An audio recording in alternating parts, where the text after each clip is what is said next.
இயேசுவின் போதகத்தை கேட்க மக்கள் எல்லோரும் அவரை சுற்றி கூடி வந்தனர். அவர்களின் இதயங்கள் ஆறுதல் தேடியது. இயேசு அமைதியாக உட்கார்ந்து அவர்களுக்கு போதிக்கத் தொடங்கினார்.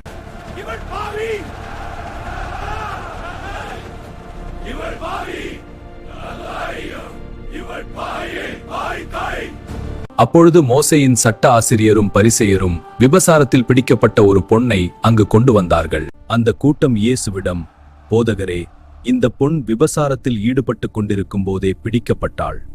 இப்படிப்பட்டவர்களை கல்லெறிந்து கொல்ல வேண்டும் என்று மோசேயின் சட்டத்தில் மோசே எங்களுக்கு கட்டளையிட்டிருக்கிறார். இப்பொழுது நீர் என்ன சொல்கிறீர் என்றார்கள். இயேசுவுக்கு எதிராக ஒரு குற்றச்சாட்டை கொண்டு வரும்படி ஒரு சூழ்ச்சியாக அவர்கள் இந்த கேள்வியை கேட்டார்கள். ஆனால் இயேசுவோ குனிந்து தமது விரலினால் தரையிலே எழுதத் தொடங்கினார். அவர்கள் தொடர்ந்து அவரை கேள்வி கேட்டுக்கொண்டே இருந்ததினால் இயேசு நிமிர்ந்து அவர்களை பார்த்து, உங்களில் பாவமில்லாதவர் இவள் மேல் முதல் கல்லை எறியட்டும்.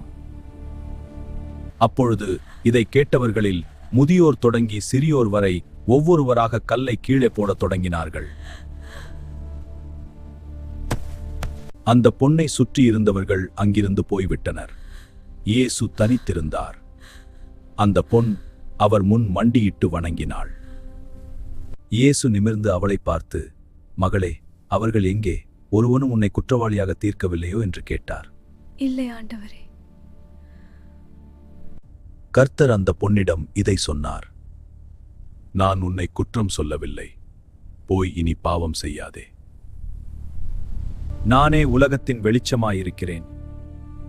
என்னை பின்பற்றுகிறவன் ஒருபோதும் இருளில் நடக்க மாட்டான். ஜீவ வெளிச்சம் அவர்களுடன் இருக்கும்.